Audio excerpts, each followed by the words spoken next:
Right. అసలు bill gates చేస్తున్న ప్రయోగం ఏంటి? ఇప్పుడు ప్రపంచం ముందు ఉన్న అతిపెద్ద సవాల్ హ్మ్. Climate change, okay. వాతావరణ మార్పు. హ్మ్. ఈ భవిష్యత్తులో ఈ వాతావరణ మార్పు అనేది చాలా భయంకరంగా ఉంటుంది. ఓకే. ఈ బిల్ గేట్స్ ఏం చేస్తున్నారంటే ఈ వాతావరణ మార్పును తగ్గించడం కోసము హ్మ్. హార్వర్డ్ యూనివర్సిటీకి పరిశోధన కోసము హ్మ్. ఫండింగ్ చేస్తున్నాడు అతను. ఓకే. అతను చేసేది ఏంటంటే ఈ పరిశోధన ఏం చేస్తారంటే ఈ ఏరోసాల్స్ హ్మ్.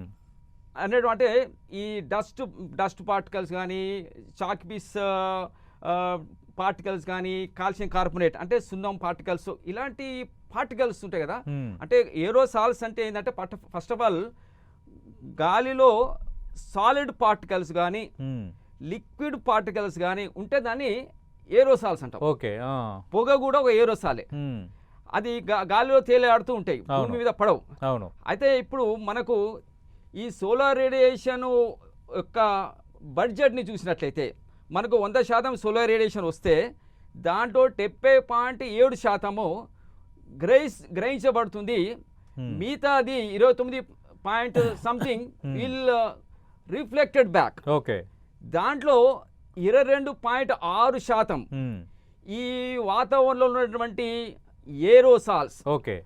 అదేవిధంగా ఈ మేఘాలు వాతావరణంలోకి రిలీజ్ చేసేస్తాయి, స్పేస్లోకి మళ్ళీ బ్యాక్ పంపించేస్తాయి. ఓకే. అయితే ఇది ఏం చేద్దాం అనుకుంటున్నారంటే ఈ స్ట్రాటోస్ఫియర్లోకి, హ్మ్. స్ట్రాటోస్ఫియర్ అనేది మన భూమి నుంచి 12 నుంచి 50 కిలోమీటర్ల ఎత్తున. విస్తీర్ణంలో ఎత్తులో అది వ్యాపించి ఉంటుంది. హ్మ్.